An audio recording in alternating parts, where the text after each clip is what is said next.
Hello everyone, this is Jay, and sorry for putting out this episode very late because we have faced some technical difficulties before and after the recording.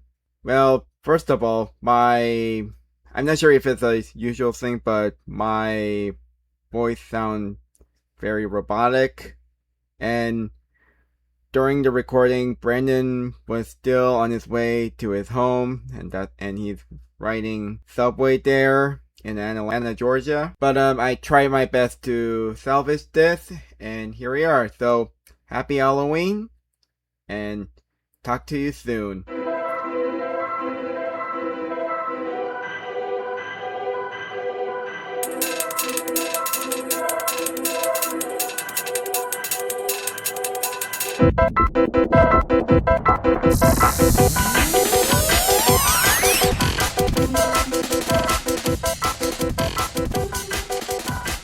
Okay, now we are live. It's the Halloween special. A very spooky season to all of you. I hope that you're doing well. And a happy spooky season to you as well. Tonight, we are here with Meredith and Brandyn when we talked about the flip element with our Meredith. Yeah. People who are followers of that show know I haven't been on the last 3 or 4 episodes because I've been traveling, but I am still a member of that show, and I needed a little bit of a run up time to like work on my life, do a little traveling. I just got back in town, and for people who are longtime friends or fans of mine, the Little Five Points Halloween Festival is the biggest local festival and parade of the year. And it's always, I'm a board member of the Little Five Points Business Association. So if you live in Atlanta, please support the businesses of Little Five Points. It's one of Atlanta's last ungentrified neighborhoods. And if you're not from Atlanta, visit l5pbiz.com and you'll see some of the best artists in the entire country. And it's a land where Halloween exists 100% of the year. That sounds so cool. I've always wanted to go to Atlanta. They've got that puppetry museum that I've been wanting to see. I just need money. But yeah, the Center for Puppetry Arts. Yeah, we have lots of cool shit. The Woodruff Arts Center. And in fact, we just, a few months ago, there's Atlanta Puppet Jam, which is tons of Atlanta indie puppet artists that come together and make cool shit. I could talk your ear off about how great Atlanta is. I would love to hear about Atlanta more. I've like I said, it's top of my list of places that I need/want to go when I have money because I hear nothing but good things about the art scene there. Where are you now? Where do you live now?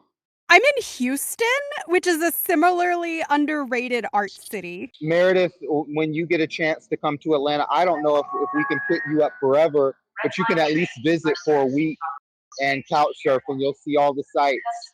Thank you. I might take you up on that when I can get a flight.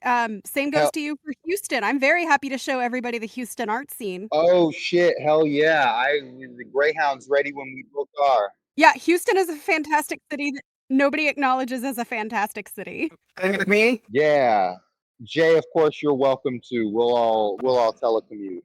If you're interested in weird puppetry, you should also check out Swaybox Studios. These guys did a short called Ben, and they also use like a hybrid puppetry animation sort of setup. They made a short film called Ben. They also did a demo where they showed their characters with a split screen of the movie The Iron Giant, and so they showed that they showed their characters animating simultaneously with the animation using the puppets. And you see that the puppets are so expressive with this animation technique that it's basically like 1-to-1 with an animated format. Like your jaw just drops on the floor. Yeah. Thank you so much. Oh yeah, and they're supposed to be making a Batman movie in like 2 years. Oh.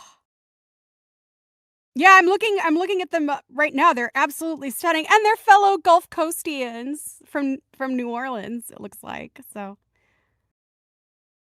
Hey, sick! Yeah, I just met a New Orleans. I mean, it's not weird to meet anybody from New Orleans and Atlanta. a bunch of them got run off after Katrina. Yeah, that's the same in Houston as well. Oh, dang. Yeah, so it looks like what they're working on with what they're working on with DC and WB, that their Batman movie is going to be about the Robins. So Yeah, that's that's pretty cool. right. That's going to be Total cool. total mystery where that will fit into the Batman mythos, which I think is cool. It looks like it's going to be an original story because it stars Look, two Robins that never interact together. yeah, and I'm all about like remixing and having fun. Like I loved uh the Batman Wait, Yakuza movies. hey? And I would Oh yeah, yeah. those The were second one just came out a couple of months ago.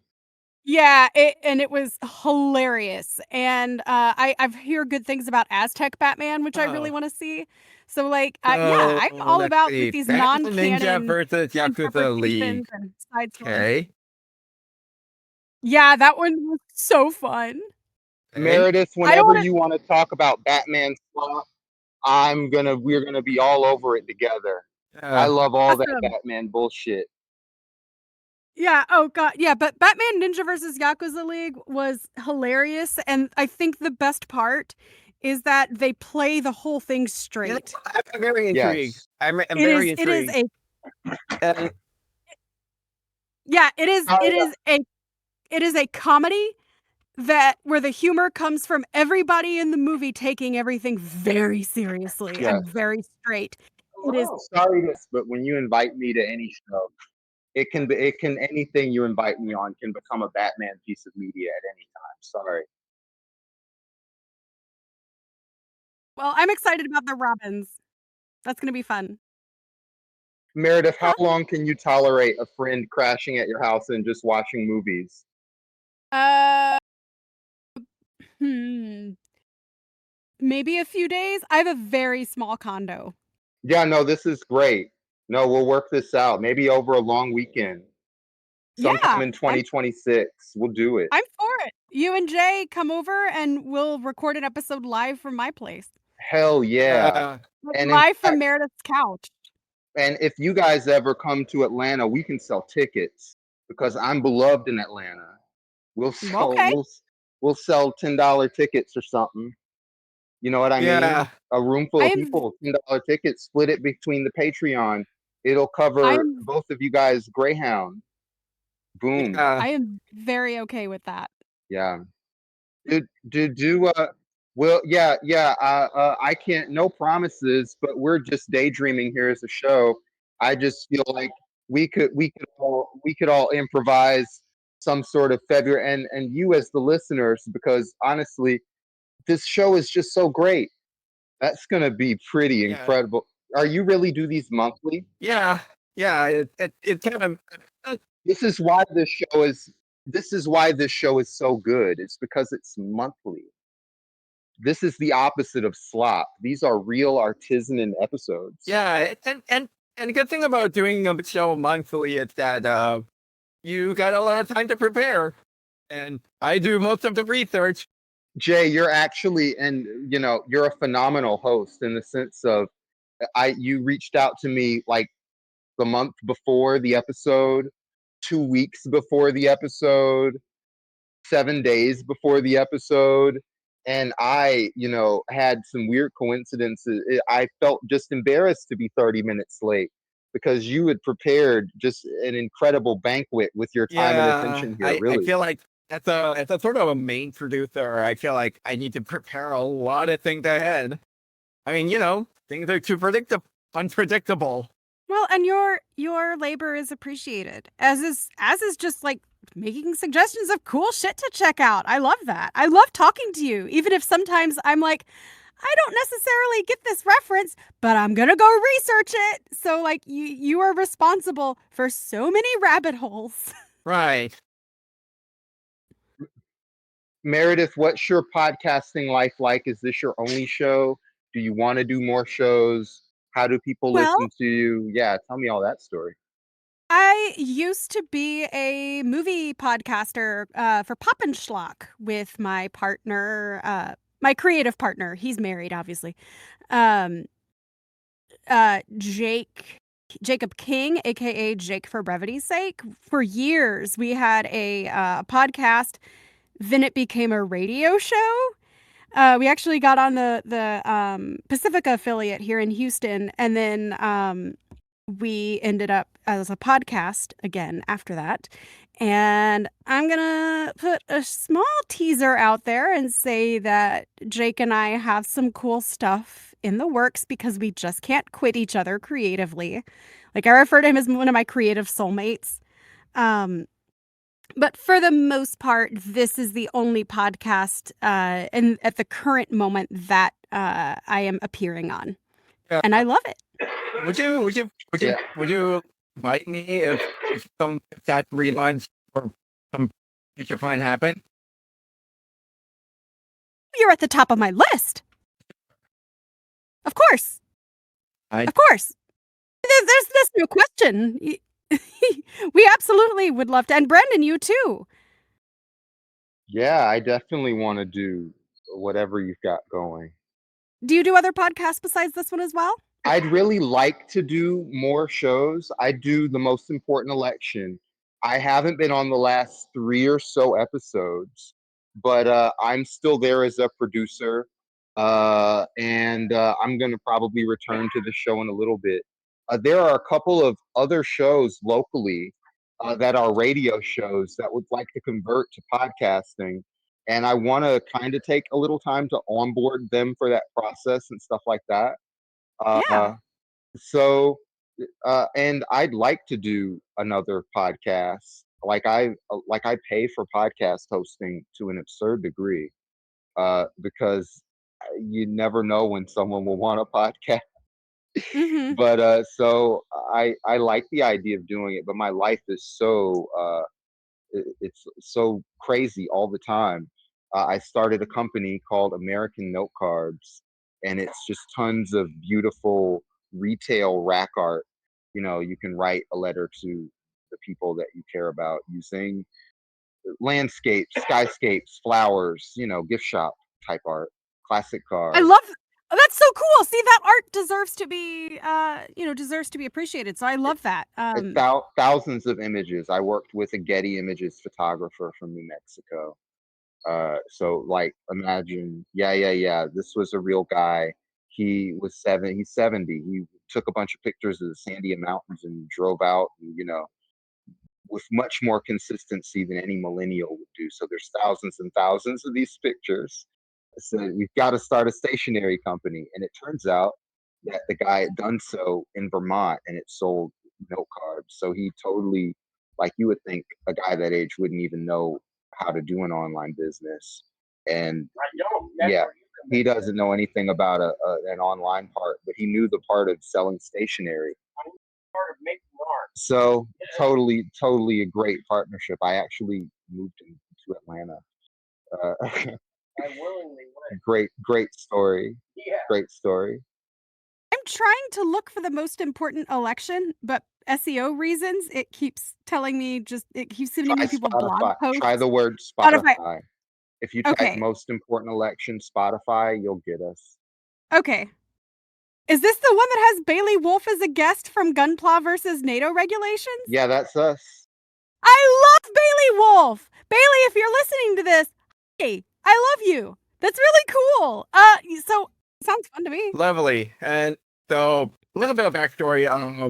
So when we tried to record the second episode, Meredith unable to be there, and then Brandyn became like a last minute guest, and we talked about the fifth element for like 2 hours, and it was fun. And now Brandyn came back and suggested two movies that you would like to talk about, and one of them is The Cell.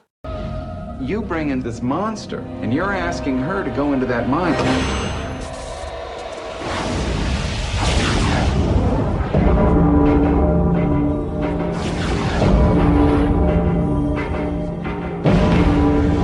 Where's Julia Hickson? No romance.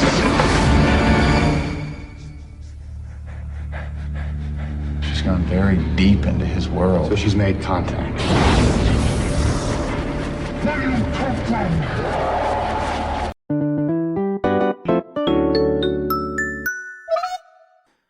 What is The Cell about? The movie begins with a child psychologist, Catherine Dean, played by Jennifer Lopez, riding on a horse in the middle of the Nambian desert. Then, Catherine Dean walks on dunes with her white dress, and she sees a child flashing reflection of sunlight from his watch.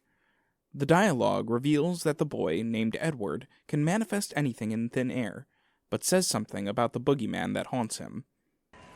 Thank you for the horse. You liked him? Oh, it's beautiful. But I thought we were going sailing today.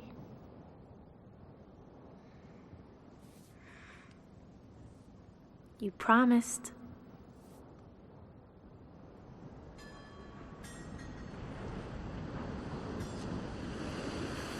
Well, that one's too old.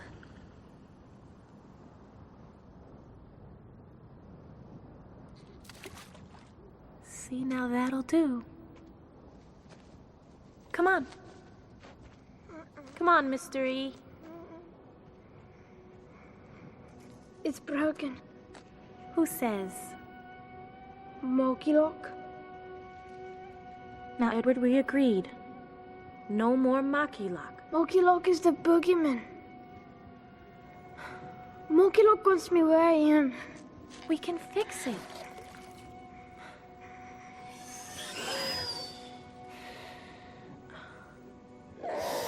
Edward.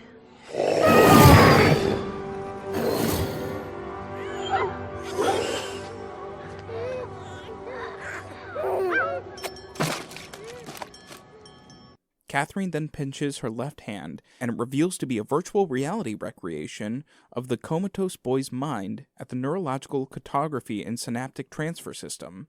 This device allows Catherine to enter a comatose mind and attempt to bring them into consciousness, and is managed by Dr. Henry West, played by Dylan Baker, and Dr. Miriam Kent, played by Marianne Jean Baptist. Meanwhile, there is a sadomasochistic serial killer named Carl Rudolph Starger on the loose. He kills women by drowning them in the glass enclosure, resembling the controversial artwork of Damien Hirst. He also takes pleasure from their fear, pain, and eventual dead body. One day, Carl abducts a woman named Julia Hickson, played by Tara Subkoff, and soon she will become his next victim. Two FBI agents, Special Agent Peter Novak, played by Vince Vaughn, and Special Agent Gordon Ramsay, played by Jake Weber, have located Carl's residence through the evidence of Carl's albino dog's hair found on the corpse of his victim. What's going on, Gordon? Riverside Sheriff found a dog breeder in Woodcrest. 3 years ago, she had a buyer for an albino shepherd pup. Sheriff checks DMV. Son of a bitch drives a 92 Ford pickup. Guess what color? Apple green.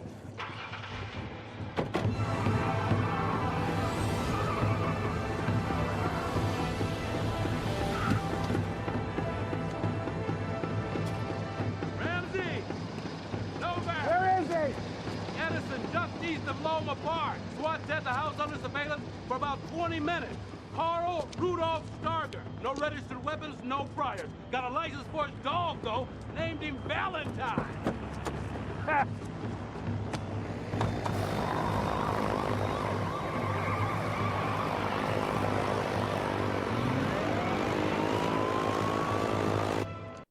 By the time the SWAT team raided Carl's home, he was found unconscious on the kitchen floor. They brought him to Dr. West and Dr. Kent's lab, and asked Catherine to dive deep into his disturbed mind, filled with his past of child abuses and religious traumas. The time is ticking as Catherine tries to find clues to the whereabouts of Julia Hickson before her drowning.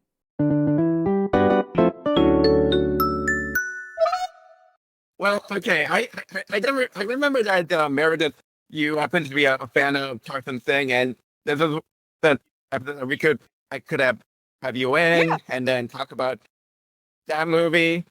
So from my opinion, it's a very underrated movie. Like the whole criticism against it doesn't really personally deserve it. It deserves more better.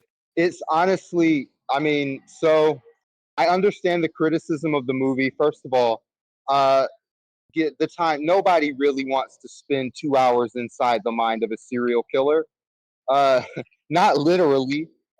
They're pretty fucked up. But in terms of, one second. Yeah. I'm technically in the subway, but also I'm off there. I'm just at the station now, but sometimes it comes over the thing. But anyway, The Cell is a very dark and disturbing movie about the mind of a serial killer, but it's also a visually stunning movie about empathy and reminding us that even the most evil people have some part of themselves that is either innocent or feels guilt or some sort of humanity. And it's sort of a visually told movie about the survival of humanity under dark and evil conditions. And as a live action movie, who knows? But as an animated movie, I bet you'd want, all of the cool things about The Cell become even cooler. It does. And Brandon, I agree with you when you say that it's an exercise in empathy because, like, here's an example. When all of that came out about Neil Gaiman being this horrific monster of a person. Hang on there. I'm getting to a point here.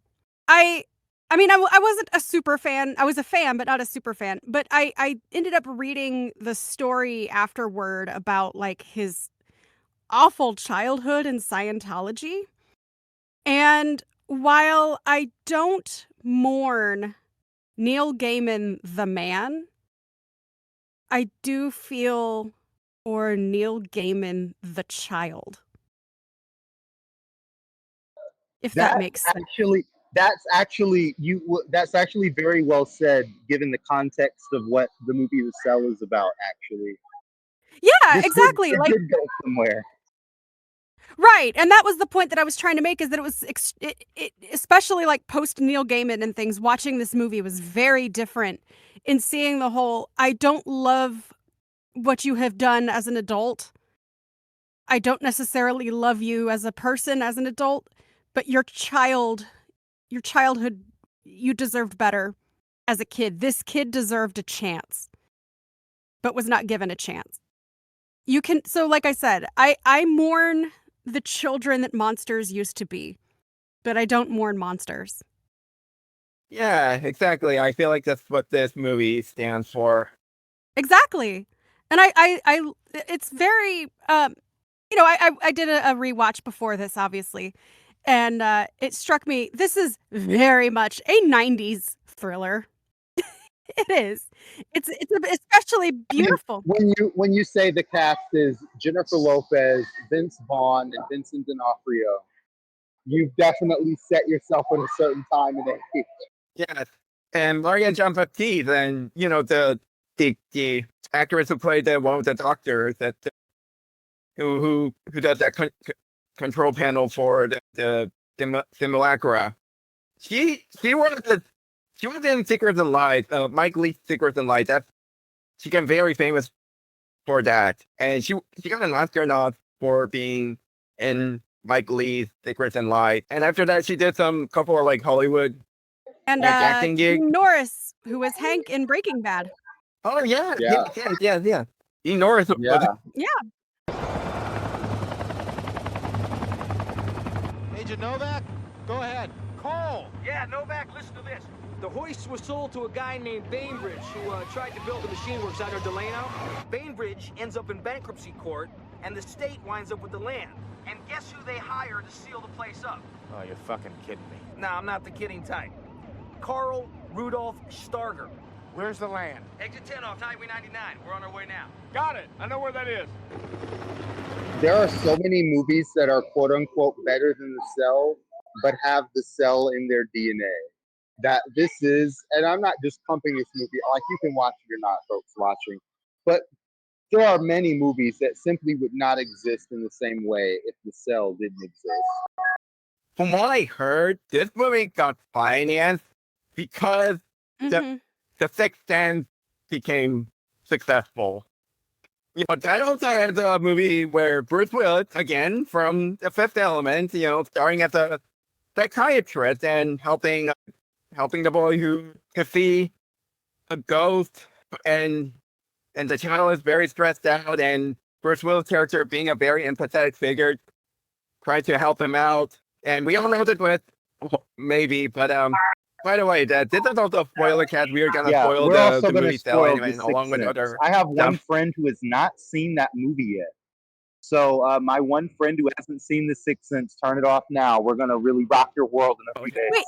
Wait, has your friend like avoided the ending too? My friend doesn't watch movies. They haven't seen The Matrix. They haven't seen The Shawshank Redemption. They haven't seen Star Wars. Wait, they've seen the first original Star Wars. They haven't seen The Empire Strikes Back. Like, they don't watch movies at all. So I'm getting ready. But even through pop culture osmosis, they didn't get the ending to The Sixth Sense spoiled? No. Isn't that insane? That's amazing. I'm very impressed actually Yeah, for their ability to avoid spoilers. The one movie that I never got spoiled, even with the pop culture osmosis, is this movie called Marcy, Elaine, Marlene. And okay, since I mentioned that movie, then I'm expecting one of you to spoil it. Please. No, Please don't spoil it because I really want to see it. And I haven't seen it yet, so don't spoil it. Yeah, I haven't seen it, but I heard there's something crazy gonna happen at the end. I'm like, okay, much as possible. It's one of the things I need to see it for myself, and that was like my relationship with something like Barbarian and Weapon. Like, anyway, back to the cell. I didn't like about the cell. The CGI is very dated. Like, I feel like the CGI looks something out of like the movie Spawn. It doesn't look like timeless. It doesn't look like the timeless art that we're describing. It does look like a product of its time. But I actually think that because it turns out that the time of humans creating that unique form of art was actually only 100 years in human history. When you think of like the film industry as a singular thing, it really turns out that all of it is really precious. I think we'll really look, just because technology kind of advanced into and through and around film within like a snap of human history, that this will be like a really, everything that came out during this last 100 years is like classical art now. Like, what does it really matter if a movie kind of sucks? Like, it's kind of precious just for the fact that it came out. Yes, I agree. Yeah, things may look dated, but the older I get, the more I'm just like, it's beautiful, and I'm gracious to see things just getting made. Yeah. Period. Like, there's a lot of stuff that I don't necessarily like, that I don't enjoy, that don't interest me, or that maybe interested me, but I was disappointed. But I no matter what, I'm so grateful that things are getting made, except for AI. That's another. Yeah. But granted, if it's made with AI, then it's not actually made. But That's another topic. So actually, anything one that's of the made- reasons why I started the podcast because of there are some projects that it's a good idea, but ended up making with AI, and I sort of thought about like, well, what if it was handmade? Would it be an improvement, and how are we gonna fix it? But anyway, that's another topic on this time. But then one of my co-hosts said that let's wait until the AI bubble bursts. Anyway, continue, Meredith. Sorry for interruption. No, I was gonna say I love that you use the word handmade, because that's actually what I will say instead, is that I love that handmade art is getting made now. Period. I don't care who makes it. I don't care if I like it. I'm just glad that humans are making things. To me, that's a miracle. Like, yeah, okay, if maybe it looks dated, but at the time, it was, the top of the line. And I think it's really beautiful to see how things have changed. And at the same time, too, yeah, maybe the CG bits are a little dated, but the reason why so many of Singh's movies have a staying power is because of the costuming and the sets, which are real. They are tangible. Hold on, let me I just thought of a quote from Brian Eno's. He said something about the older media. So he said that whatever you now Mhm. find weird, ugly, uncomfortable, and nasty about a new medium will surely become a signature. The distortion, the jitteriness of digital video, the crap sound of 8-bit, all of these will be cherished and emulated as soon as they can be avoided. It's the sound of failure. So much modern art is the sound of things going out of control, of a medium pushing to its limit and breaking apart. The distorted guitar sound is the sound of something too loud for the medium supposed to carry it. The blues singer with the cracked voice, the sound of an emotional cry too powerful for the throat that releases it. The excitement of grainy film, of bleached out black and white, is the excitement of witnessing events too momentous for the medium aside to record them. So, to apply that to now, the CG transition kind of looks like a Play-Doh, but to be honest, I sometimes want to see current works of media with a very shoddy 90s CGI, but just for like for weirdness sake, or just to tell everyone that, oh, this is 1990s, or some where CGI looks, I don't know, I said looks janky and ugly. Looks like something out of the early, like pre-Toy Story Pixar movie. Yeah. All right. I'll be honest, I like the way it looks. Yeah. I think it's just fine. I think it's memorable, and memorable is okay. Like I don't know, I don't know if I'd be interested in a remake where the CG was better. And maybe like years ago, maybe I would have felt differently. But nowadays in big 2025, I'm like, it is what it is. Yeah, and it's also one of the rare cases where Vince Vaughn playing in a serious role. Like, and this is the stuff that we will get to see in recent years, like him and Brolin Cellbox 99 and his role in like one of the True Detective seasons. Like he played a main villain in that, I think, from what I heard. This was also around the time he was Norman Bates in the Psycho Yeah, remake. I mean, to be honest, okay. Now, all right, I have not read the original Robert Bloch novel, but Vince Vaughn would have fit well if fit well as a Norman Bates if they decided to go more faithful to the Robert Bloch book than the Hitchcock movie. Because he would fit with that description. But that was right, but that's the whole point of that movie, though, was to do a complete shot-for-shot remake of the movie versus an adaptation of the book or a remake. I didn't see it, so I don't have an opinion one way or the other. I just know that this was around the time that he was really trying to be like breaking away from comedy roles. Yeah. Yeah, he did it. He did a good job. I mean, you could see, it's very much a foreshadowing of what he could do in a serious role. Like he could do more than just comedy. Oh yeah, and I mean, like, you know, we've mentioned about how this is a very 90s movie. The acting style and sensibilities are very rooted in the 90s, and that's okay. Like it's there's nothing wrong with it. I do think, however, if we're talking acting, this is Vincent D'Onofrio's movie. I mean, it's just him. I feel like he's doing a typecasting, like since beginning with the Full Metal Jacket. I don't know. He always plays a very villainous person.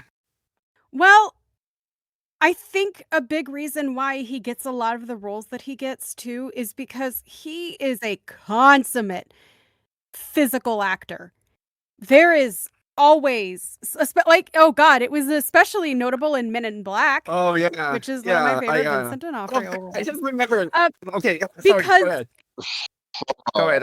I'm sorry interrupting. I just remembered something.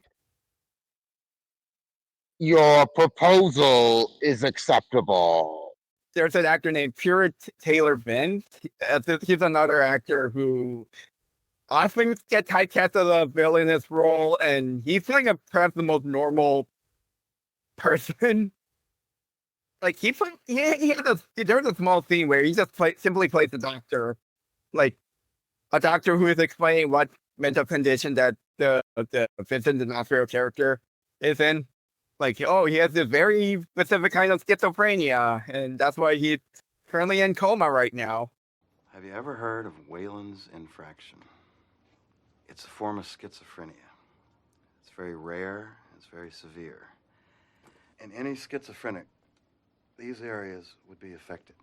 But in someone with Wayland's, they're hit hard and they're hit fast. Can't you load him up with Thorazine or Desoxin? Normal psychotropics don't work.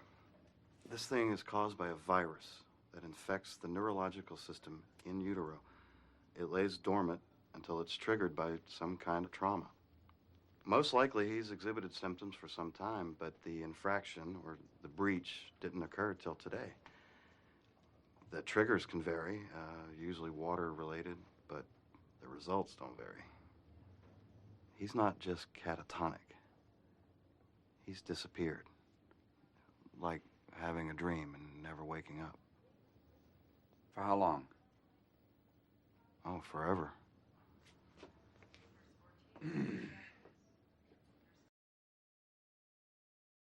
Well, it was made up for the movie. Or like a fictitious schizophrenia. Yeah. Yeah.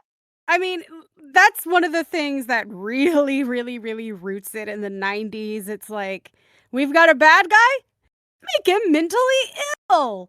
And I feel like we're getting a little better over time in recognizing that you're actually more likely to be a victim if you're mentally ill than a dangerous person. But yeah, I will say that they did avoid some of unfortunate implications by at least making it a different but yeah, I guess for our listeners, that's schizophrenia does not make you a serial killer. Neither does necessarily being abused. I do think that there is a lot of hints that Vince Vaughn's character was abused pretty badly. The scene where he's talking to Jennifer Lopez in the courtyard on their lunch break. And he's like, yeah, not everybody that's been abused. The defensiveness with which he says that made me go, huh. Yeah. Like maybe he was hinting at that he himself has been through some really dark shit and he's not a serial killer. I could never do what you do. Devote myself to understanding a mind like that. I don't think I'll ever be able to understand a mind like that. But you try, that's your job. I guess so. You don't like what you do? I like it better than my old job. Used to be an attorney. I was a prosecutor. What happened? I had a case where this little girl was molested. And because of this one tiny piece of evidence that was tainted, he walked. Charles Gish walked away. Nothing I could do about it. The night after he was released, Margaret's parents came home. That was the little girl's name, Margaret Sims. And they found Charles Gish sitting in their living room, was watching television, and Margaret was sitting next to him, and he had cut her open right down the middle. Parents found Margaret's heart in the freezer. Charles figured they'd probably want to keep it. After that, I left the DA and joined the FBI. Figured I'd just try to catch him. Till now.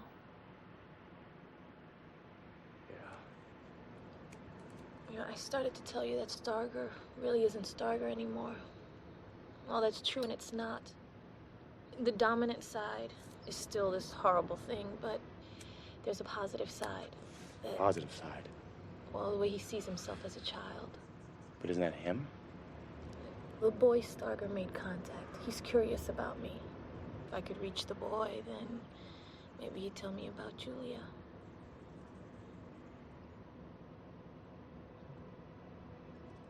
Whatever happened to Charles Gish? Old Charlie beat the murder rap because he was insane when he killed Margaret. His attorney milked the jury for all they were worth. Said that a life of sexual abuse drove him to do these things, and, you know, whatever the fuck, all that same old bullshit. Why is that bullshit? I believe a child can experience 100 times worse the abuse than what Gish went through, and still grow up to be somebody that would never, ever, ever hurt another living being. You're sure of that? Yes, I am.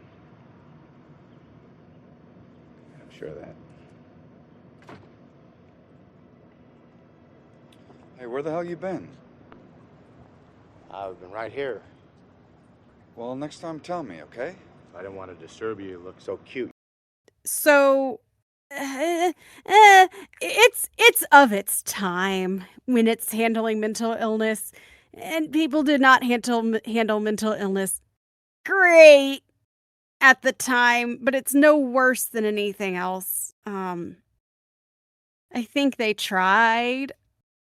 Debatably succeeded. You know, they very specifically gave this discussion some amount of lip service in the movie.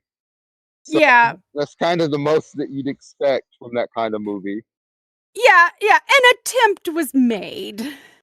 It's kind of like how they tried in what's it called? Silence of the Lambs to be like, "Oh, no. Buffalo Bill's not trans. Buffalo Bill's just a weirdo." And it's like, that wasn't your intent, but it's still kind of, Like, why does it need to be there? and if you Why read the does it book, need to be that sensationalist? right, and if you read the book, it's even more explicit. It's like, no, this is not what Yeah. transgender people are really I like. feel like Lindsay Ellis pointed Buffalo out that there's Bill's a just transgender character, and it kind of gives it. I feel like I think I can remember it was like the entire transgender community in the book. They want nothing to do with Buffalo Bill. They made it very clear. Right, and that's true, because I have read the book. I have read the book, and that is true, but, yeah, like I said, I call these an attempt was made with a shrug. But I have the feeling that that the books, along with the movie success, had made Thomas Harris to go even more sensationalist with the further installment. Okay, Hannibal rating is a bit of a complicated issue, considering, you know, the studio wants to make a prequel, and they have to ask Thomas Harris for it, and Thomas Harris begrudgingly put out one, and they made a movie out of it, something like that. But you sort of notice how they got more over the top, even perhaps more exploitative. I mean, I look, regardless how you feel about Hannibal and some other stuff, but I feel like the success of Silence of the Lambs spoils him, and the producer. I feel like that also encouraged some people to go even more like hip hop.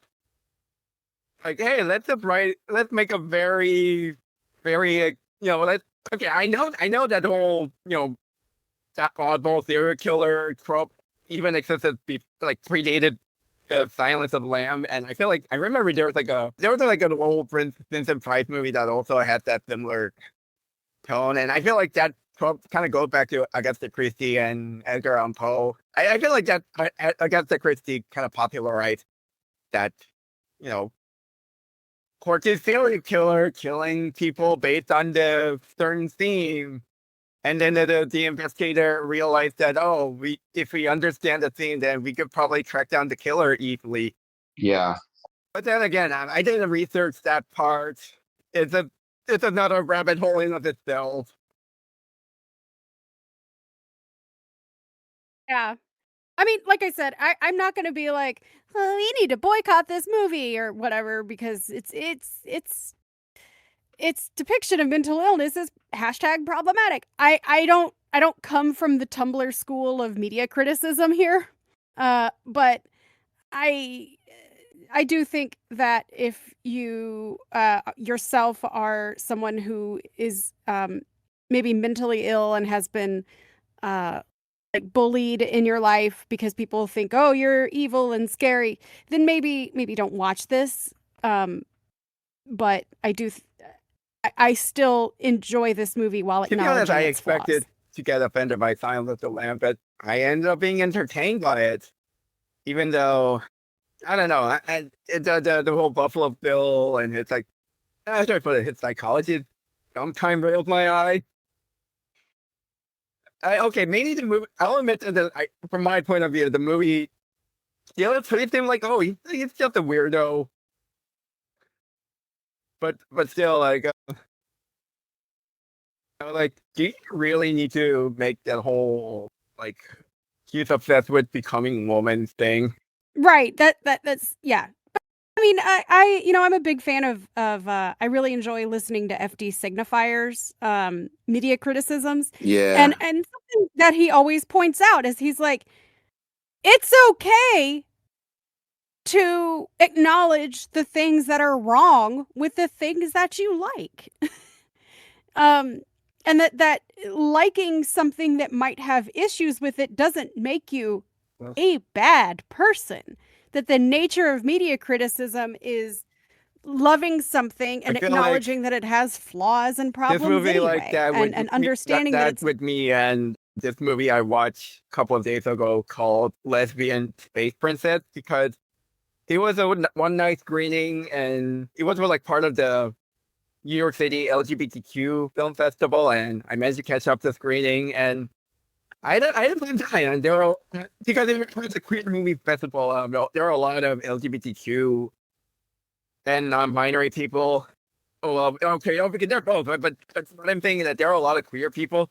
It is packed with like LGBTQ people such as myself, and we all had an amazing time. But I'm very aware that there are some people who are kind of against this movie because of it, because there's not much transgender representation, and even there's kind of somewhat a negative.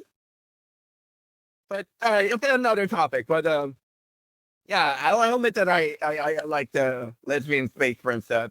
yeah. And the thing is, if people don't like it, it's okay too. But I'm just saying that it's okay to like imperfect things. Yeah, I did a whole Twitter space on writing and D&D and programming and you know what's problematic and what's not. And where I've often come down is when the best time to talk about something being problematic is when it really detracts from the quality of the story. I think that you've got to always make allowances, like, we make this phrase product of its time. Also, a lot of depictions of mental illness are also just products of their medium, they're products of their genre. Certain things are going to be covered in certain ways based on how stories are told. I think that it's best to think about how it contributes to a piece being realistic, being emotionally realistic, being, cathartic or interesting.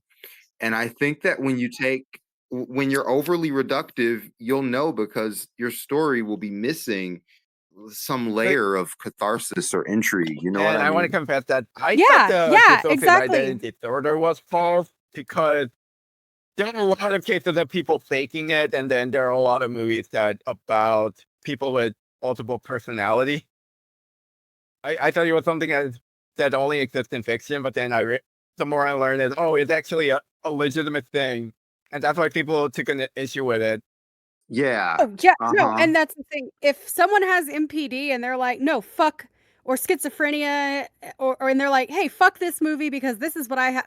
Like, you know what? I'm not gonna argue with them and just be like, well, here's something good.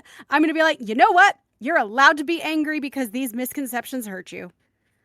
Like, it's film criticism can be as easy as that. Deferring to people with life experiences that aren't yours and learning from there. Yeah, the reason why the multiple personality thing often appeared in like thriller, especially like psychological thrillers, because actor wants to play multiple roles. I feel like that's the nature of the medium. Like, Yeah, sorry that your mental illness is used as a metaphor for human duality, you know. Now, like I said, if someone with MPD is angry about it, though, I'm not gonna justify it because they're allowed to. Yeah. Yeah, if you're mad, you're all allowed to feel however you want. But Oh, also, absolutely. I wouldn't have even given the portrayal of mental illness in The Cell, a genre thriller, even this much discussion. See, and I guess the reason why it stood out to me is because myself being mentally ill, I'm not schizophrenic. What I deal with is not on the list of some of the more stigmatized. I mean, I'm just your average depressed, traumatized, anxious person.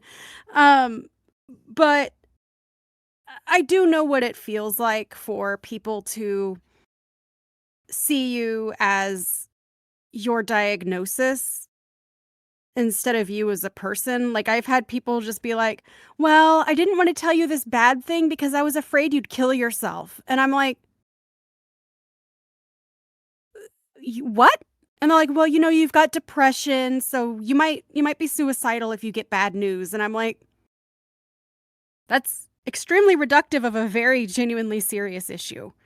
I've had people that, like when I was in school, I had people that thought I was going to be a school shooter because I was depressed. And I was like, I don't have access to a gun. I don't want to kill anybody. Yeah, start with that part of the argument. Don't start your counter argument with, but I don't have access to a gun. Well, yeah, no, but I mean, yes, you're correct. But like, I didn't want to kill anybody, and I couldn't even if it was very like, what the fuck? And that was because it was like, oh, she's a possible school shooter because she has depression. And it's like, no, that's not how this works. School shooters are most likely to be bullied. Very, very, like, more like, how should I put it? Well, I was also bullied. What was it? More like a sane bully. They're, like, bullies with no history of mental illness or something. Right. And I mean, but you've got all these people that are like, oh, SSRIs cause school shootings. Well, that's the medication that I'm on. I don't want to shoot people. I don't want to even like mildly injure anybody. I literally just want to play Hollow Knight and vibe. Like, that's all I really want to do. What I think is that's none of that person's business. Like, we're taking an issue with another person's mental illness. Right. And well, right. So point being, like, I can be very sensitive to these kinds of things. Like, even if I don't have a stigmatized diagnosis like schizophrenia or narcissism or multiple personalities, or even like bipolar and borderline personality are also pretty stigmatized. Like, I have sympathy for for being like, yeah, I can understand why this disturbs you and upsets you because, it's very reductive. It makes people scared of you when you have not done anything to make them scared of you, simply because your brain is wired differently. So that's why these things are on my mind. I still like The Cell, but I also, the reason why criticism is so important is so you can at least watch it and be like, this is fiction. This is not real. This is not what actual schizophrenics are like. At least the movie encouraged you to have some empathy. Depictions like this. Yeah. Like, try to understand what this person got corrupted, what corrupted him. And the abuses he got from his father corrupted him. and there are some layers of religious trauma, and I led him to thinking that drowning person is way of, Yeah, and like, I don't know, baptism, like sanctifying it or something. And I just remember, I don't know, while watching that, I realized that there's a Twin Peaks reference with the old dead body looking all pale, and I was like, oh wow, I wonder if that's unintentional or not, considering it'll involve FBI and finding a corpse of a woman within a plastic sheet. I feel like that's just very genre convention. It's a very dramatic and striking image, so I can understand why they would find that. I mean, thriller fans and true crime fans love them a dead white woman. I forgot how much I liked doing this show. Mm-hmm. Yeah, I remember as soon as we did the last episode on The Fifth Element, I reached out to Jay and was like, "When can we do this again?" Yeah, we can do that more Aw. often. And I'm thinking of doing one episode for the February with you having as a guest. Hell yeah. Okay, so I want to put something forth to the Okay. both of you because so much of Reanimator is about, obviously, animation. So, I don't know if this would necessarily work fully animated because so much of Singh's work is rooted in celebrating the beauty of both natural and architectural landscapes that actually exist. Because when she's in the little boy Edward's mind, that was shot on location in Namibia, in the desert. That is a real Yeah. place. And then obviously you've got Aiko Ishioka's just iconic costume design, just because everything that woman And touched the for food film. the food is actually recycled from Bram Stoker's Dracula, the Yes! Francis Ford Coppola movie. I And know, she I won love that. an Oscar for that. As well, she should have. But what I'm saying is that if you're going to do animation, you would have to do something like, we've discussed stop motion. You would have to do stop motion animation with costumes that Aiko Ishioka herself designed for the puppets, and then shoot it in actual spaces, like the Namibian desert. Or if you look at The Fall, it was shot at, I don't remember how many countries they had to go visit just to make that movie, but Like, everything was. I read it was like 20. Yeah, but everything they shot was on location, and like one of my all-time favorite visual scenes is when all of those guards are coming out of the different like doors in that kind of checkerboard. Let me. It's hard to describe, but it's Another part. Okay, spoilers for The Fall. Is it the part where Charles Darwin died? yes, it's in that. Yeah, It's in that scene where all of the guards come out of that. Yeah, that is a real location. They didn't build a set. That is real, and that is like using the world as it already is such a major part of Singh's visual language and what he is trying to express that it would any way to make an animated version of this would have to, I think, maybe hybridize with that maybe versus. someone needs to invent like I don't know, like a miniature version of the volume. Like a back projection, like back LED projection. Jay, have you seen the film A Scanner Darkly? Yes, that's a Richard Linklater movie. Yeah, another movie that I love, but I wouldn't exactly compare that to The Volume, but that's a real world / animation hybrid. I think there's some certain parts of this movie that, of course, just wouldn't be as good in a pure animated form, but also it's an adaptation. You're looking at the story through a new medium, and there are parts of the movie like the scene with the horse there's like lots of weird individual scenes that if you were to find individual details and animate them, that they'd be maybe not better, but simply different. More, yeah, just imaginative in a different way.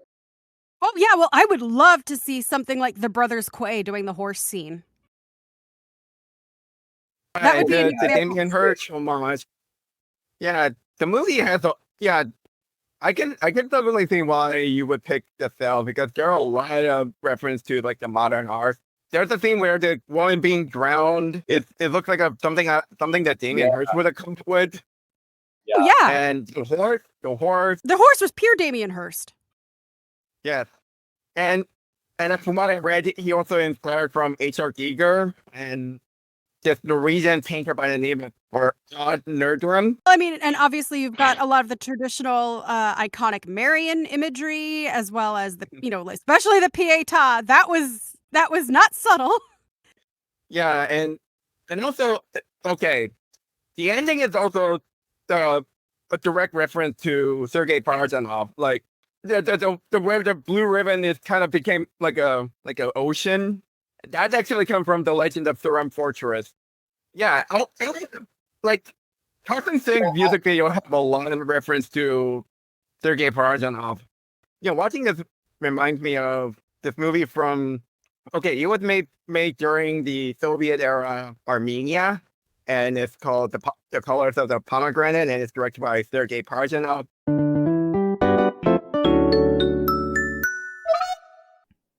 Who is Sergei Parajanov? Sergei Parajanov was born to Armenian parents in Tbilisi, the Georgia Soviet Socialist Republic. He aspired to become a musician by attending music schools, then left to learn film directing in Moscow. Later, Parajanov moved to Kyiv, Ukraine, where he made movies in the state-mandated style of socialist realism. After watching Andrei Tarkovsky's first feature, Ivan's Childhood, a poetic film about a boy's survival in war, Parajanov abandoned socialist realism and disowned his previous works. He directed Shadows of Forgotten Ancestors as his first film with complete creative control. It's a Ukrainian-language drama about a pair of young star-crossed lovers. It premiered in 1965 and became a critical success. To this day, many have considered it as one of the best Ukrainian movies of all time. And he and Andrei Tarkovsky became close friends as they shared each other's filmmaking ethos.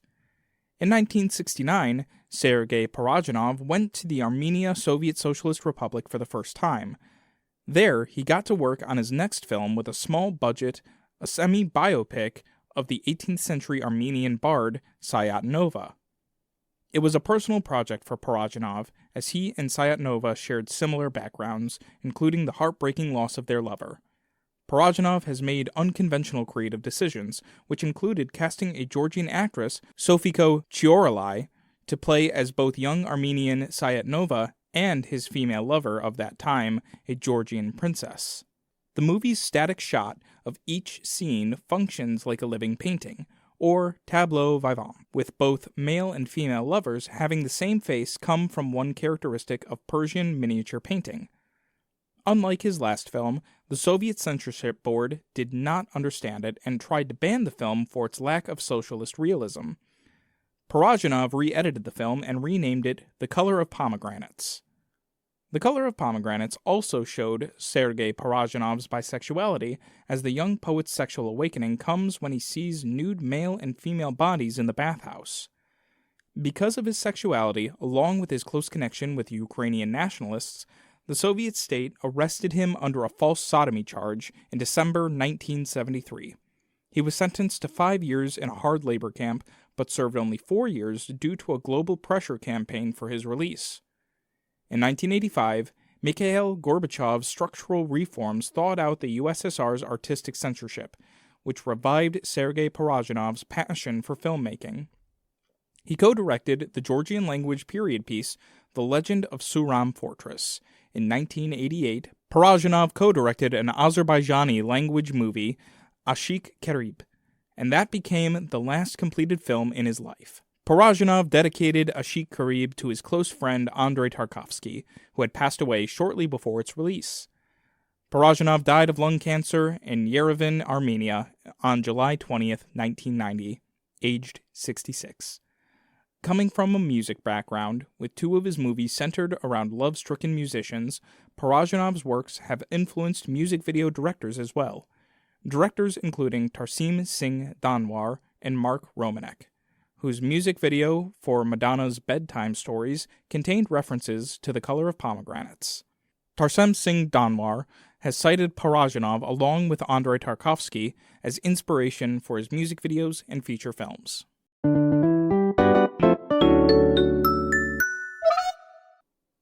Who is Tarsem? Tarsem Singh Dandwar, or simply Tarsem, was born in Jalandhar, Punjab, to a Punjabi Sikh family. He attended Bishop Cotton School in Shimla, Hans Raj College in Delhi, and is a graduate of the Art Center College of Design in Pasadena, California. Tarsem's classmates included Michael Bay and Zack Snyder, and acted in their student films. Tarsem began his career by directing music videos, including Sweet Lullaby by Deep Forest and Losing My Religion by R.E.M., the latter of which won Best Music Video Short Form at the 1992 Grammy Awards. Both of these music videos are heavily influenced by the cinematic works of Soviet-Armenian film director Sergei Parajanov, and with their flat, fresco painting-like blockings and poetic compositions. Tarsem's feature film directorial debut was The Cell, starring Jennifer Lopez. The movie was greenlit to ride on the success of psychological thrillers during the 1990s, where investigators tried to capture an offbeat serial killer such as Silence of the Lambs and Seven, then recent sleeper hits of The Sixth Sense and The Matrix, a similarly virtual reality-themed genre picture. It has garnered a mixed reception, but was a box office success. Most of the praise went towards Tarsem's unique visuals, inspired from Sergei Parajanov and Andrei Tarkovsky's filmographies. The artworks of Damien Hirst, H.R. Geiger, Odd Nedrum, and costume works by Academy Award-winning designer Aiko Ishioka. Afterward, Tarsem directed television commercials, including the famous 2004 Pepsi commercial starring Britney Spears, Beyoncé, and Pink, that combined a gladiator theme with Queen's We Will Rock You. All of the money he had raised through directing TV commercials went into funding his passion project, The Fall, a remake of 1981 Bulgarian pirate movie Yo Ho Ho. The Fall is about an injured movie stuntman telling an adventure story to a young Romanian girl. The movie took 6 years to make and was shot in over 20 locations around the world.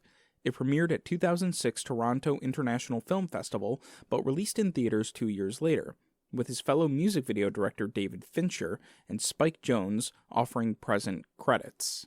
Tarsem later went on to direct Immortal, a classical mythology-themed sword and sandal movie starring pre-Superman Henry Cavill. It was made to ride on the 3D craze that started with James Cameron's Avatar, and then popular trends of movies doing a darker spin on folklore and children's tales, which started with Tim Burton's Alice in Wonderland. A few years afterward, his Snow White comedy movie Mirror Mirror, starring Julia Roberts as the Evil Queen and Lily Collins as Snow White, was released in theaters, competing against another Snow White movie, Snow White and the Huntsman, which starred Kristen Stewart as the titular heroine. But it was also his final collaboration with costume designer Aiko Ishioka, who passed away a few months before the movie's release. Ishioka posthumously received an Oscar nomination for the costume work for that movie. Tarsem recently directed a music video for Lady Gaga's 911, which made numerous references to Sergei Parajanov's Armenian language masterpiece The Color of Pomegranates. He returned back to India, where he made Punjabi-language romantic drama Dear Jassi. It premiered in the 2023 Toronto International Film Festival, where it was named the winner of the Platform Prize. Film critic and video essayist Scout Tafoya called Tarsem Singh Dandwar's movies as outliers. They are transmissions from another time, in which the pure cinema approach by Sergei Parajanov had taken root to the American blockbusters.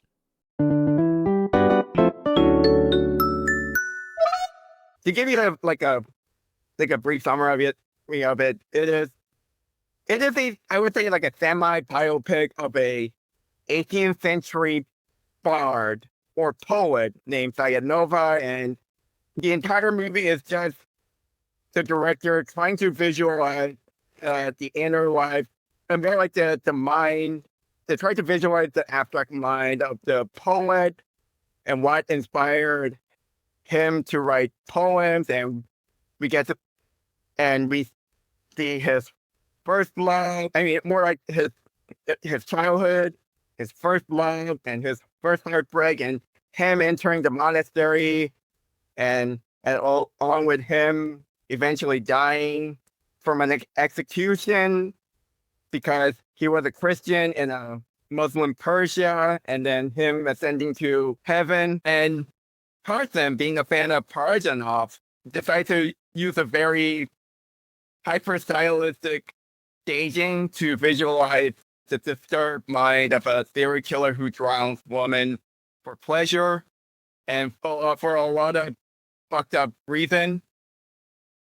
So yes, I'm not sure if Brandyn, you may not heard about this movie. You may not heard about The Color of Pomegranate, but still, I suggest you to watch it. It's a very beautiful movie. I haven't seen The Color of Pomegranate, but honestly, first of all, you made it sound extremely interesting, and that's such a deep pull. I've never even heard of that movie before, which makes it even more interesting to me. If you've got the Criterion Collection streaming service, it's on there right now. I actually do have Criterion, and I haven't used it for almost the entire year. Isn't that insane? I've been I've been watching Tubi and shit. I really should crack open that Criterion Collection. I got a whole year of Criterion access, and we're 9 months in. Time to make something of it. You know what I mean? Well, now you've got something to watch. And also, since it's spooky season, Houseu is on there too, a movie that I super love. Tell me about Houseu. Is this a Japanese movie? Yes, it's a horror comedy, and this actually won't work for this podcast because part of it is animated. It's a surrealist horror comedy, and it's about a group of girls that go to a haunted house. That's the interesting setup. Don't it is for our readers. I'm not. I Get am in there. really trying to avoid spoiling, but I definitely recommend Houseu. You'll when you scroll through, you'll see a big orange cat. And that is the movie. Click on it. Definitely a great spooky season viewing. This podcast is sponsored by the Criterion Collection. Visit the Criterion. No, right? They haven't paid enough to get a full ad read here. Sorry, guys. Right now, I'm thinking about seeking sponsors, but we're not ready yet. You could always, and this is inside talk, but you could always become an affiliate with something that you already like and pretend to be sponsored by them until traffic picks up. Yeah, I mean, okay, I would consider that option. So, let's see. As long as your readers are willing to put up with ad reads, and they should be. This is fascinating. I mean, they didn't know about Houseu 5 minutes ago. They do now. Yeah, I love Criterion. It's I would argue that great the service. sale should be on Criterion, along with some other Tarsem Singh stuff. I'm surprised. I don't know if The Cell is a good enough movie to be on Criterion. In fairness, Lena Dunham is in the Criterion Collection. So if Lena Dunham can get in the Criterion Collection, then I feel like Tarsem Singh definitely belongs in there. If nothing else, at least The Fall. If the criteria is that you just have to have one aspect of filmmaking good enough to be extremely notable for analysis, then The Cell definitely makes it in. Like I said, if Lena Dunham can be in there, then I feel like Tarsem Singh definitely belongs in there. But you know, the Fall just got that gorgeous 4K restoration. So you never know. I like that people are starting to reevaluate The Fall as an excellent movie. Like I've seen like a couple of YouTube videos, like recently made YouTube videos that say that The Cell deserves more love or something. I definitely wouldn't say that an animated version of The Cell would replace the original. Much like an animated adaptation of The Fifth Element definitely wouldn't replace the original Fifth Element. Just that a brand new group of people who might not have watched the original because they thought it was too fucking weird or too much resembling real life, might be able to appreciate the symbolism and the artistic elements of the movie if it was presented in a purely artistic kind of way. And I don't disagree with you. Like if someone were to announce tomorrow that there would be an animated adaptation of The Cell, I would be like, I would check that out. I just have my opinions on what would make it look best personally, but I would be interested. I would be interested in, for example, you did mention stop motion out loud. Yeah, I would be interested in that. Or if we So- wanted to stick with traditional 2 dimensions, Peter Chung might be an interesting choice. Yeah, I'm not sure.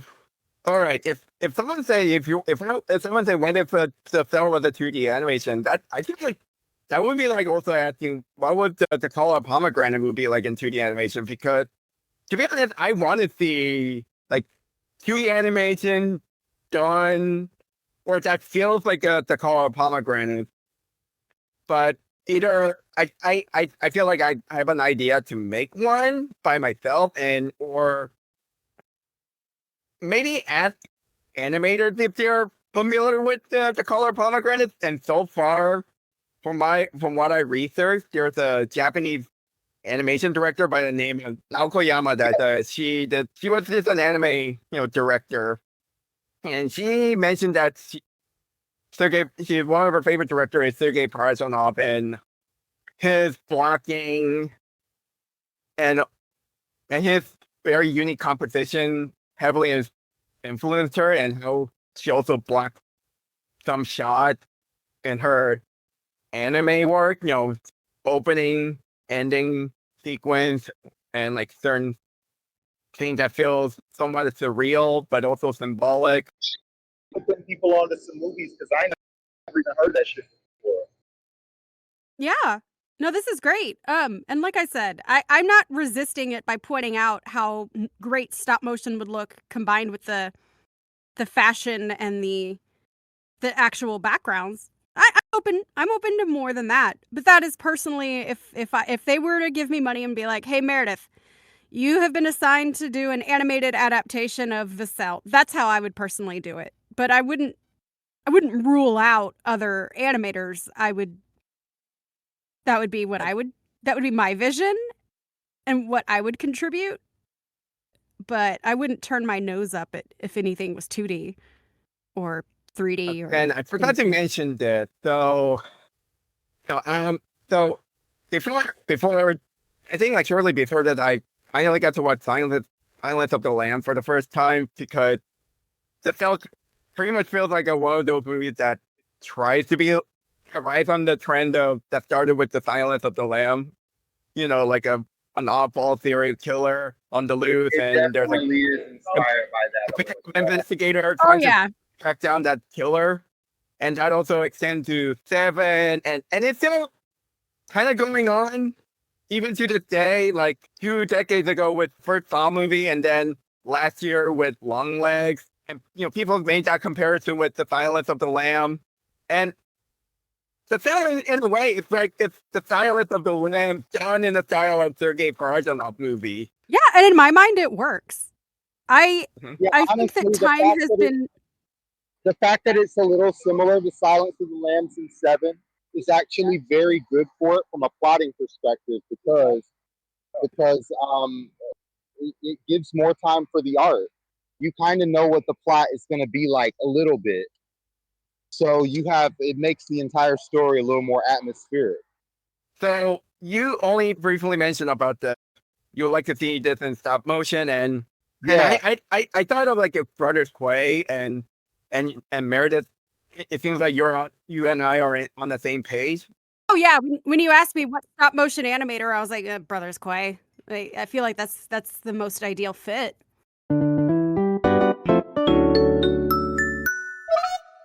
Who are the Quay brothers? Stephen and Timothy Quay are twin brothers and stop-motion animators born on June 17, 1947, in Norristown, Pennsylvania, USA. They moved to England in 1969 and still continued to reside there to study at the Royal College of Art, London, after Timothy studied illustration and Stephen studied filmmaking at University of the Arts in Philadelphia. They, along with fellow Royal College student Keith Griffiths, together formed Canonic Studios in London. Before becoming filmmakers, the twin brothers worked as professional illustrators. Their art skills and interest in calligraphy shone in their later films, as seen in the handwritten, on-screen texts and the unusual costume design of their puppets. However, the brothers are more influenced by literary texts, such as written works of Franz Kafka and Bruno Scholz, who was involved in his fiance's Polish translation of Kafka's The Trial, and was considered as the Polish Franz Kafka. Their best-known work, Street of Crocodiles, 1986, was based on Bruno Scholz's short story of the same name. They've made 2 full-length live-action films, Institute Benjamenta, or This Dream People Call Human Life in 1996, and The Piano Tuner of Earthquakes in 2005. They also animated a sequence in Julie Taymor's 2002 film Frida, a biopic of Mexican painter Frida Kahlo. In order to support their personal projects, the brothers directed some music videos. They have created music videos for His Name is Alive, Michael Penn, and 16 Horsepower. They worked on Peter Gabriel's music video Sledgehammer in 1986 as both animators and co-directors with Stephen R. Johnson. British-American film director Christopher Nolan came across their films late at night when they were originally screened on Channel 4 in the United Kingdom. And that made him an instant fan. In 2015, Nolan did a 35mm screening tour of the Quay's animated shorts and directed an 8-minute documentary about the twin brothers, aptly titled Quay. Recently, Christopher Nolan signed on as the executive producer of the twins' latest feature film, Sanatorium Under the Sign of the Hourglass, an adaptation of Bruno Scholz's novel of the same name. This is the first film adaptation since the 1973 Polish movie The Hourglass Sanatorium by Wojciech Haas. This Polish-language hybrid feature of live-action and stop-motion animation took 9 years to make. It premiered at the 2024 Venice International Film Festival in the Giornamenti degli Autori section, which translates to Author's Days, but it's commonly referred to as Venice Days. The Union of Italian Film Directors and Authors organized this independent section, and it screens offbeat movies made by international filmmakers. Later, it was released in the Film Forum Theater in New York City on August 29, 2025. In an interview with Robert K. Elder for his book The Best Film You've Never Seen, the Quay brothers discussed their creative process, stating, "If a project does eventually get approval, then we almost invariably chuck the original proposal out. Not out of any cavalierness, but simply because we know that as we start building the decors and the puppets, the script begins to grow and evolve very organically."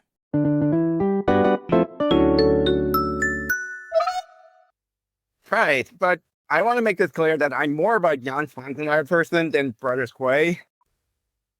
And That's okay. Mainly because it's almost easier to see Jan Spangenauer short films on the internet than Brothers Quay, and Brothers Quay is very, very hard to track down. All I saw was a low quality version of their Streets of Crocodile, and oh yeah, it's very hard to find their it's stuff online. frustrating. But I will say, and also I was very lucky to catch up the screening of their latest movie, The Sanatorium Under the Sign of Hourglass. yeah, you were so lucky, and thank you for. I got the poster, by the way. I forgot to tell you. Thank you for sending me that. Like a one sheet of flyer that I picked up. That's free poster on to me, and I appreciate it. Yes. Man, I feel like this movie needs to be played more theaters, especially in Houston, so you could catch it up, and we could have some intense discussion. Okay, I'm gonna talk about my experience with the Quay brothers, especially the Sanatorium Under the Sign of Hourglass.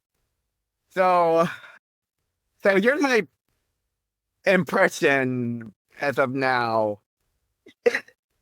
It's a very interesting experience, and it's like it's still unable to understand I feel like this is one of the things like I need to read a book first, or watch this movie called The Hourglass Sanatorium, which is the first film adaptation of the Bruno Schulz novel that the movie was based on. And there's so honest. I really wish I could see it again, but then it's no longer play at Film Forum in New York City, and it's kind of a bummer. But however, I really wish it could make it a home video. But that also led me down to some stuff about Bruno Schulz and this region in Poland called Galicia. And there's a lot of layers to unpack, especially how, Bruno Schulz is a very fascinating person. And I could see why some people like Brothers Quay would be attached to him.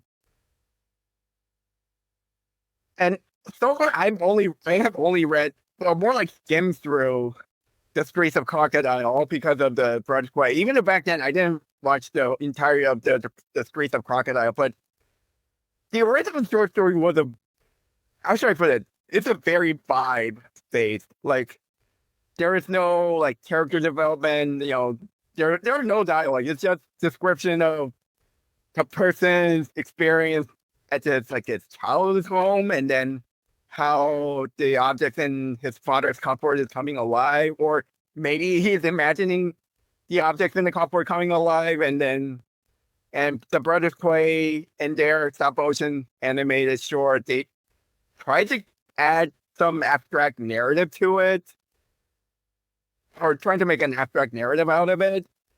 It was an interesting short. I mean, it's so interesting that I feel like you and I could have some intense discussion, but also either one of us or both of us needs to have some sort of PhD degree on the southern region of Poland or the western region of Ukraine. Where the Galicia region is located in. And their very unique history and their culture, especially like a Jewish culture of that region. So yeah, the more I think about it, I still prefer Jan Spankmeyer. I don't know, maybe his Spankmeyer's brand of absurdist surrealist humor would fit well with my taste, whereas I admire the Brothers Quay, like a very meditative approach to surrealism, but then it's too, how should I put it, too opaque that I wish that I could love it. Like I really wish I would have loved it, but then still, I guess it's not exactly fit with my taste. But still, Meredith, how did you discover the Brothers Quay, and why did you like about them the most? I learned about them in college. My undergraduate degree is in art. So obviously I was exposed to a lot of art and cinematic art. So what I really loved the most about their work is the fluidity. They are, in my mind, they are among the stop motion animators whose work feels the most like it moves. Like actual people move. Does that make sense? It doesn't have the same jerkiness as some of it does, which, don't get me wrong, I actually love like really jerky stop motion too. I think that's a beautiful effect. But they use any jerkiness for the surrealism, but then the rest of it is very, very natural flowing. That, and I like the dark and macabre as well. Like, I mean, that appeals to me. I'm not aesthetically a goth, but I'm a goth at heart. And one thing that I really loved was just their use of materials. A visual that I particularly like in one of their animations is one of their little puppets waking up, and their breakfast is just a pile of dandelion seeds, which I thought was beautiful. So it's their use of material, it's the fluidity, and just the fact that I'm the sort of person that thinks that creepy baby heads is a lot of fun to watch. So, Yeah, I just remembered. I just remembered that the film made some reference to animated film. Like there is a scene where Jennifer Lopez is watching the TV screening. She's just watching a TV and they're playing Fantastic Planet, and I. That's fun. Let me try it. Not so much power. The animal is delicate.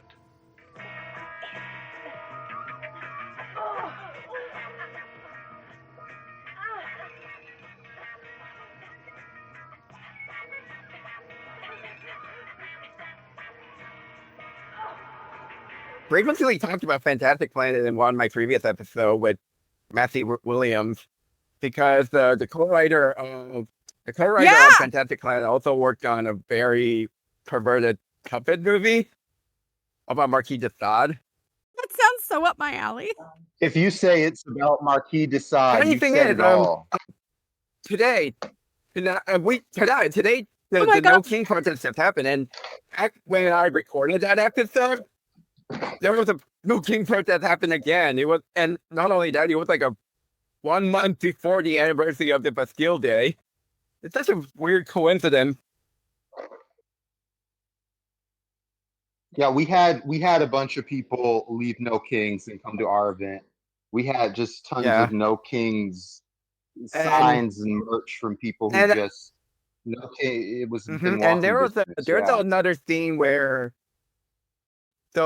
Jennifer Lopez character Catherine Dean like enters into the Vincent D'Onofrio serial killer character, and then there are a lot of there's a lot of Quay brother references.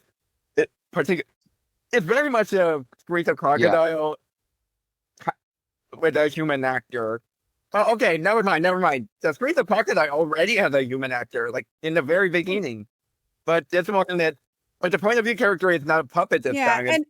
It's more not a moving doll, but rather it's just actor just walking around, looking at the mechanical being that I think I wrote down a note where there's a very marionette doll, and one of them has an anime girl face.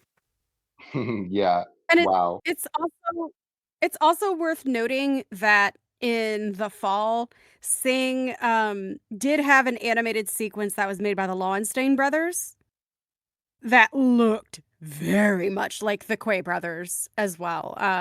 When I first saw that sequence, I thought it was the Quay brothers. It is not. But so he is very well aware. Yeah. Very well informed. And another thing and that was part of why I mentioned music video for REM, which also has that Parajayan element, but also Parajayan friend, Andrei Tarkovsky movie. Like it has some elements of the Andrei Tarkovsky movie. There's a shot that feels like something out of Tarkovsky movie, and Tarsem Singh even admits that Tarkovsky is one of his favorite director. And in case if you don't know, Parajayan wanted to read. There was a time when he saw Andrei Tarkovsky's first feature film, Ivan's Childhood, that completely changed his perspective in filmmaking to the point that he decided to disown his past work before he watched Ivan's Childhood and decided to do. He pretty much decided to go full outside of the box approach, and that led him to make Shadows of the Forgotten Ancestor, and then later Calls of a Pomegranate. The Soviet Union authorities thought he was so crazy that they're among other things. They put him in labor camp for 4 years.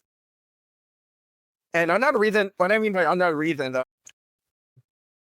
he was charged with a sodomy law because he was a closeted bisexual man, and he had a connection with the Ukrainian nationalists, and this is like their way of silencing him. So yeah, sorry for the Parajayan off tangent, but yeah, I really like Brandyn because it. I think your tangents, and in fact all of our tangents represent a significant amount of the value of this show. Like Jay, whenever you change the subject to talk about some other movie that you like, I always find it incredibly fascinating.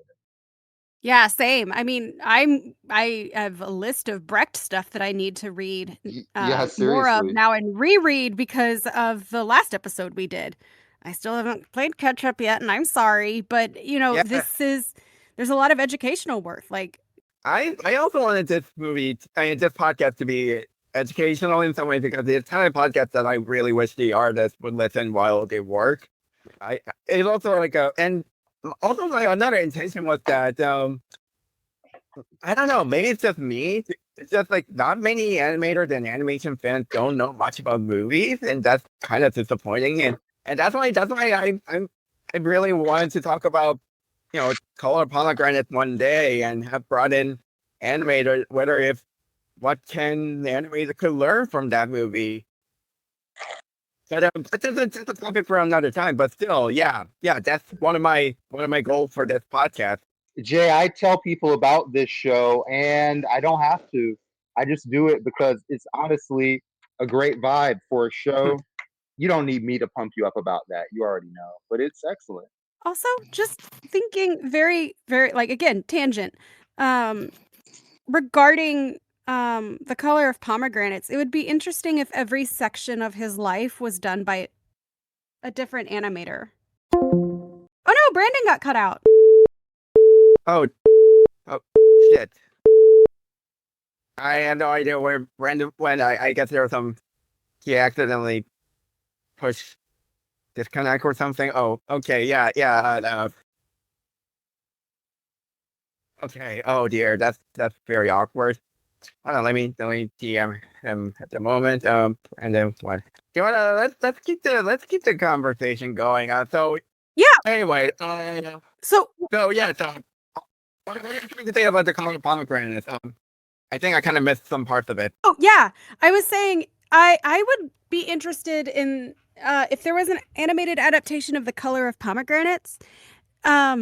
Or some sort of animated retelling of the Sayanova's life. Well, no, what I'm saying is, or at least capture the feeling of The Color of Pomegranate.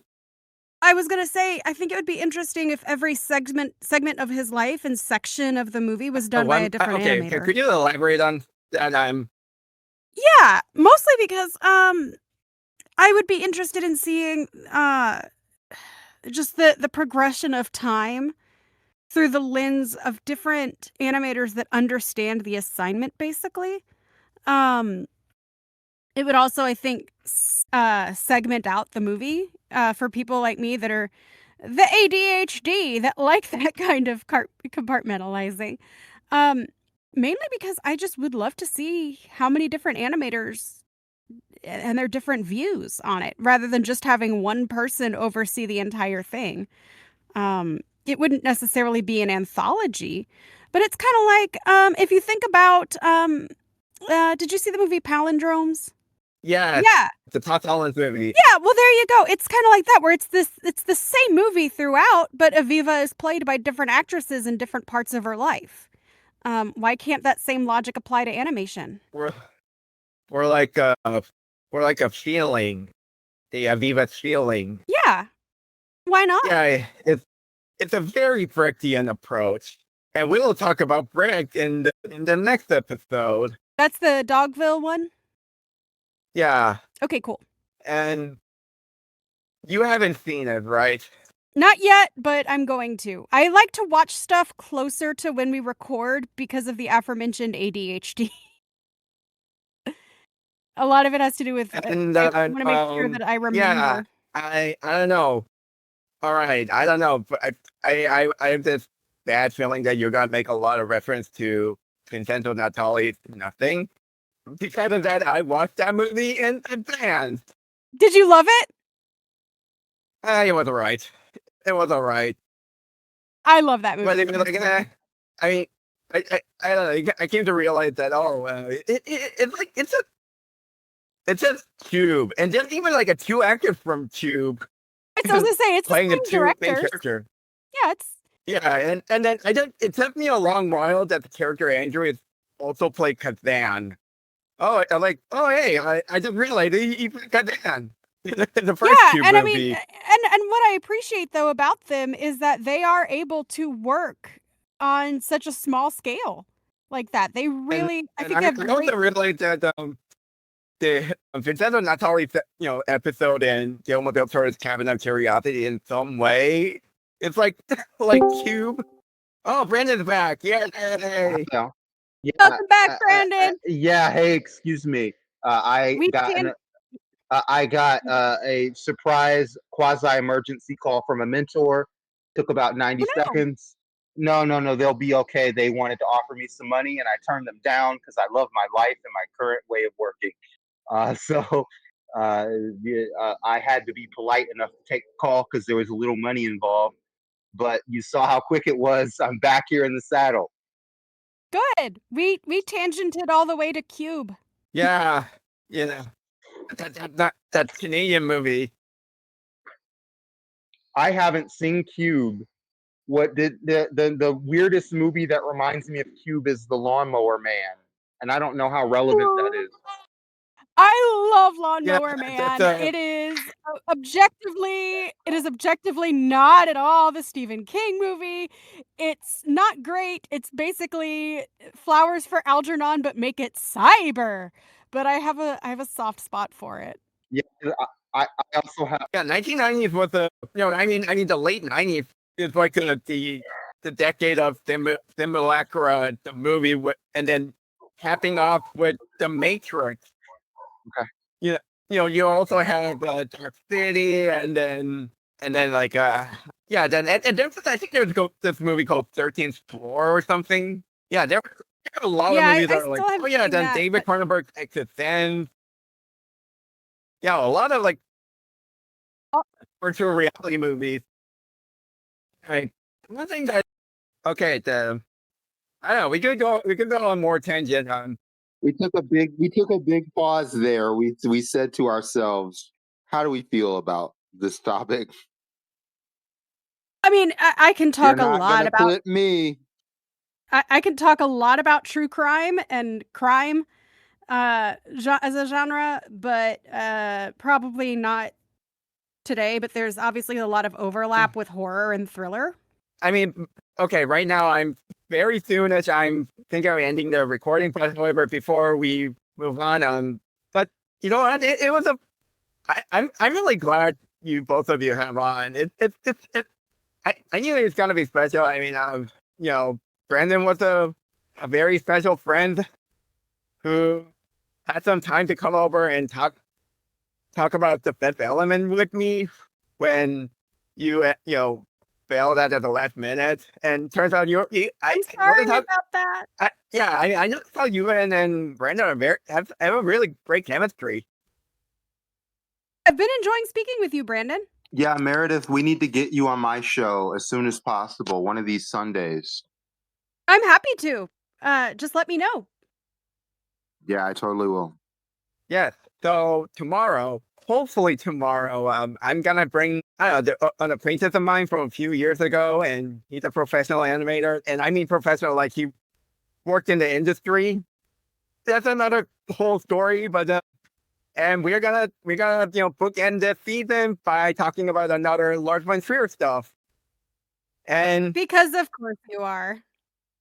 Yes. I say that with affection. Yeah. So I'm still doing my homework, but I did watch that Dogville, and